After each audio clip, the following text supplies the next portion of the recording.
el gabinete de un día para otro, pero parece que hubo ruido de tambores, y parece que hubo ruido de tambores con los aliados más radicales. ¿Puede romper Castillo con estos aliados más radicales encabezados por Cerrón? ¿Se quedaría solo en caso rompa? ¿Qué pasaría en el Congreso? Hemos estado hablando con congresistas hace algunos días y muchos en Acción Popular, por ejemplo, ayer conversábamos con uno y él señalaba que no, que más fácil le va a ser soltar esa mochila y poder construir una relación con el Parlamento. Pero los antecedentes históricos recientes nos indican que eso tampoco es tan fácil, que las lealtades entre el Ejecutivo y el Legislativo no son tan sencillas. Vamos a conversar con el consultor político Julio Schiappa. ¿Qué tal, Julio? Gracias por estar con nosotros. ¿Cómo estás, Enrique? Gusto verte. Que siempre tienes la ventaja de que estás, no sé, que tienes, líneas de comunicación con algunos sectores del gobierno, y es importante eso para verlo no solamente desde fuera como analista, sino ver la complejidad de la situación. ¿Cuáles son los caminos que Castillo puede tomar? ¿Cómo encara primero mañana este voto de confianza? Ahorita los ministros están reunidos en Palacio. Están reunidos en Palacio, con la vicepresidenta y otros personajes también de la dirección de Perú Libre. Mira, el problema no se origina en Cerrón. El problema tiene que ver con todo el proceso electoral y con este arrinconamiento sistemático de los medios, de los grupos de derecha que no están tampoco acostumbrados a una cultura de diálogo, y una radicalización que nace del tipo de base social que tiene el profesor Castillo. O sea, es ahí donde está el tema. Esto no es un tema ideológico, un tema de tipo social. O sea, la base social de Castillo es el sector del magisterio más golpeado, más marginado por su ubicación justamente en las zonas rurales, básicamente en escuelas unipersonales, y que tienen unas características sociales que, si uno estudia la evolución del país en los últimos 20 años, vas a encontrar que esa línea anti-SUTEP obedece precisamente a la búsqueda de una solución descentralista, radical, que de otras radical. El señor Maravías ha estado, por ejemplo, ha sido secretario de SUTEP Huamanga. Yo estaba recordando ayer, hizo un reportaje hace muchos años, cuando se destruyó el gobierno regional de Ayacucho, una turba, de repente lo recuerdas, 2004 por ahí, y ahí estaba el señor Maravilla. Entonces, claro, son todos. ¿Cómo conjugar este tema de, a ver, no veamos todo desde la mirada de Lima, ¿no? Pero al mismo tiempo tienes elementos que causan preocupación, ¿no? Bueno, pero son luchadores sociales que en un momento determinado pudieron estar en un rol. Aya de la Torre en un momento estuvo en un rol, ¿no? Hasta revolucionario. Belaúnde. No falta mucho que hablar, pero ojo, ¿eran que más cerca del sistema o era que democracia? Sí, pero a lo que voy es a lo mismo. Es decir, estos personajes representan fases de la lucha social que había en el Perú que ni siquiera es conocida. O sea, vincular masivamente a todos a Sendero, o crear un vínculo con una especie de extrema izquierda que va a amenazar la democracia de inmediato, yo creo que es mucho hablar. No tienen la correlación con el Congreso, son grupos nuevos, tienen una filosofía, digamos, más cercana a lo que la gente quiere, pero no necesariamente todavía un proyecto acabado. Y en ese proceso es que estamos pasando por improvisación, por exceso de entusiasmo, porque uno no mide la correlación de fuerzas frente a lo que pasa en el país. Es bien interesante porque diferencias el tema ideológico del tema, digamos, de la pugna política que carga este componente social, ¿no? Como lo señalas, y probablemente de desconocimiento entre las partes. Es una carga más emocional que intelectual.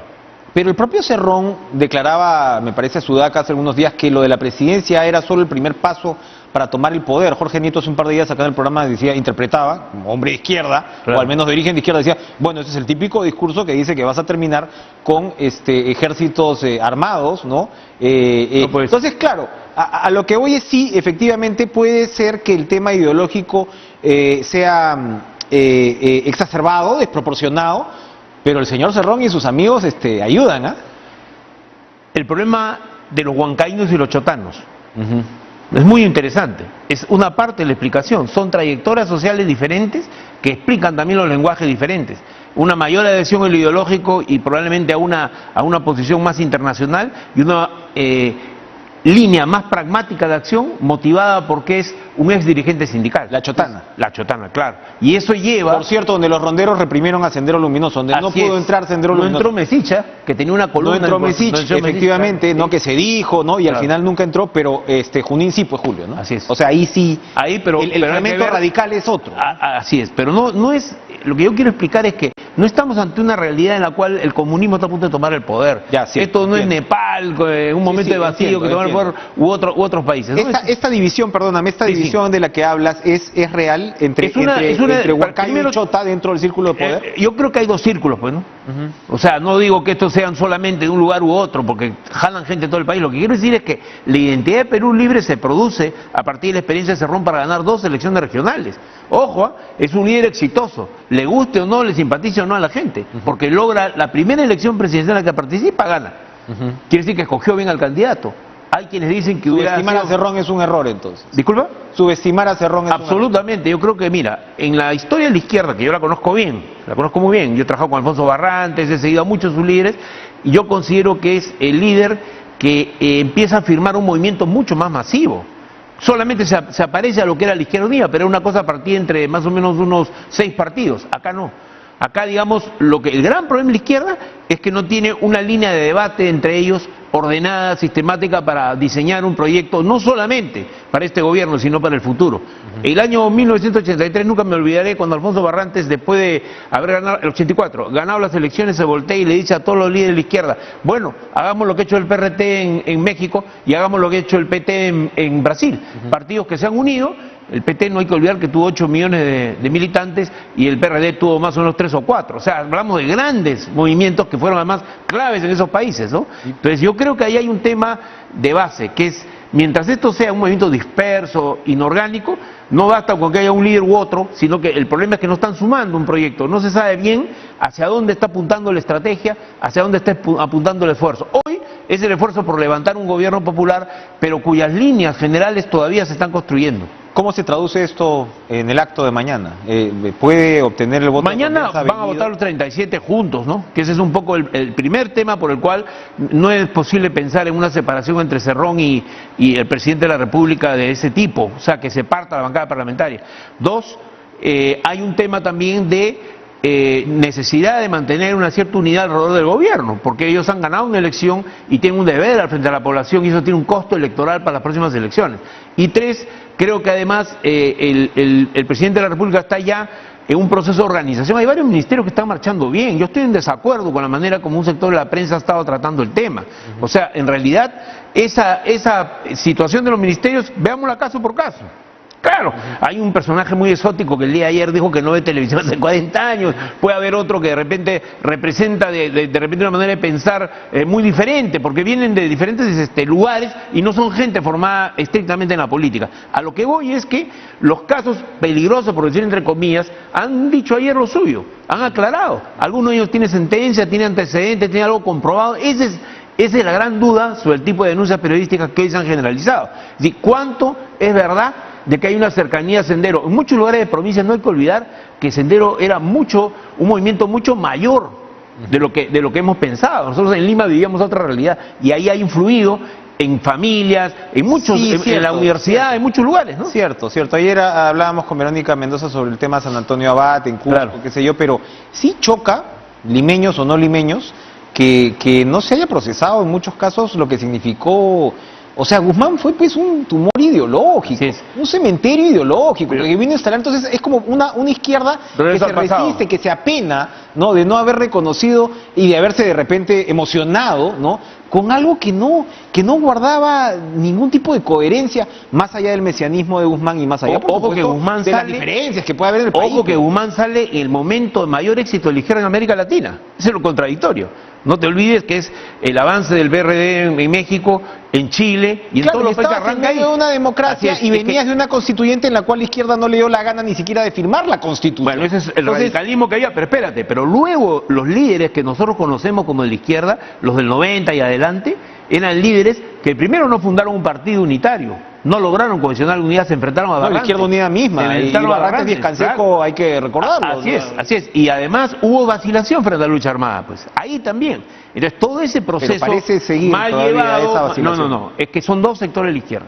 Hay que estar claros en que la izquierda que funda Barrantes y sus posteriores seguidores es muy diferente de esta izquierda, que es mucho más radical porque nace de otra vertiente, básicamente universitaria. Más allá de toda esta comprensión ideológica interesante que estás definiendo, un gobierno se mide por sus resultados. Y acabas de decir, en fin, hay algunos ministerios que están caminando, habrá que ver, habrá que hacer esa... El presidente ya le dijo a algunos que hace un mes no pasa nada, y se lo dijo al propio premier, ¿no? Así es. Así es. Así es. Entonces, el tema va a funcionar si Castillo se rodea de un equipo técnico, pues, o sea, técnico es mala palabra, pero lo técnico no está reñido. No es el Chicago Boy para ser técnico. No está reñido con lo popular ni con el cambio social y lo vemos en muchos países.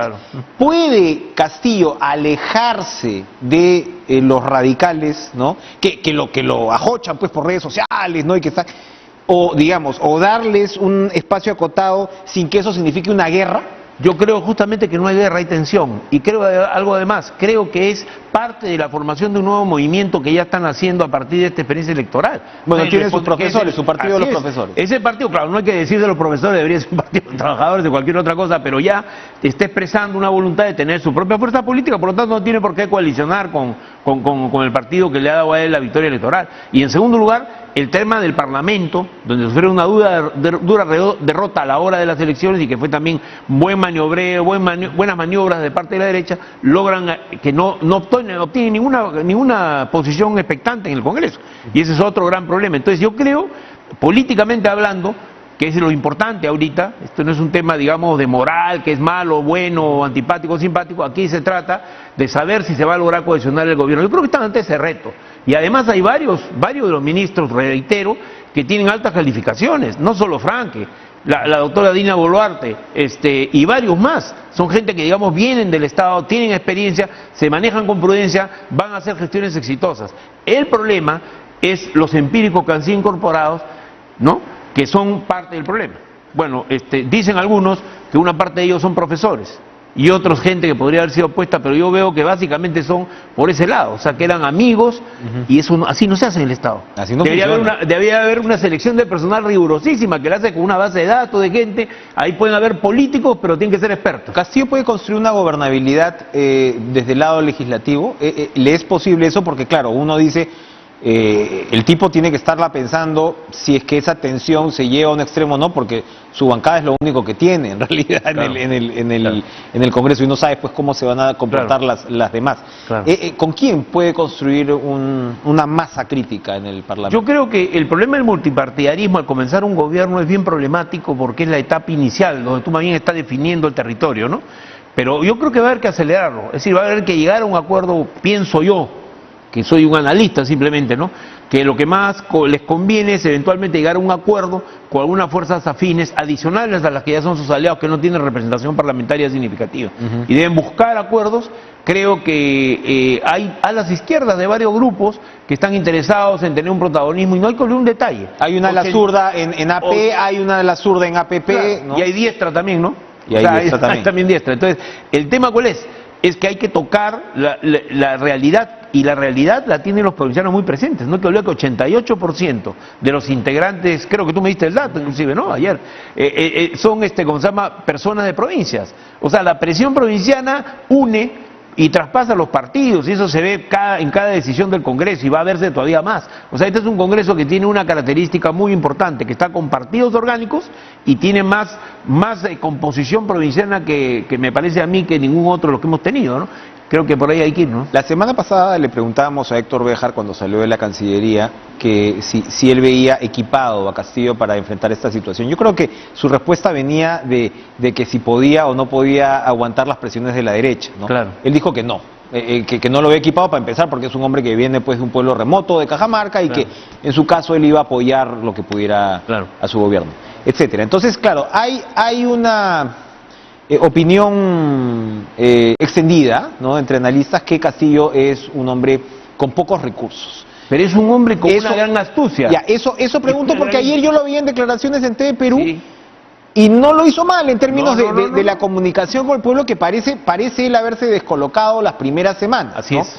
Parece haber abandonado un activo. Entonces, claro, uno dice, bueno, el hombre no sale a declarar. El susto de los comienzos, ¿no? No sale a declarar porque no tiene que decir, o tiene miedo de resbalar. ¿Cómo observas ahí a Castillo? Yo creo que Castillo tiene varias cualidades. No solamente es un líder sindical o un maestro de provincias que incluso lo empiezan a a vejar en público, muchas veces por considerar que por eso es incapaz. No, él es una persona no que luego tiene una maestría en educación, o sea, no es cualquier persona, es una persona que no será de la élite intelectual a la que estamos acostumbrados, pero tiene una formación fundamental que le permite leer sus discursos sin equivocaciones. Más se equivocaba el chino Fujimori, o el español de Toledo era realmente infame. O sea, vamos por partes, o sea, él puede lograr... Sus discursos no se los está escribiendo Cerrón, ¿eh? ¿Cómo? No se los está escribiendo Cerrón.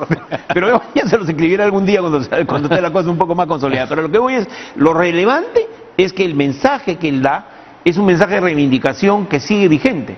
Porque si tú miras la realidad aquí y miras en provincia, basta nomás saber lo que le ocurrió a un grupo de los de Unión Republicana y otros grupos que fueron a provincias para mover bases, ¿no? Fueron rechazados en Arequipa, en Chiclayo, en Ica.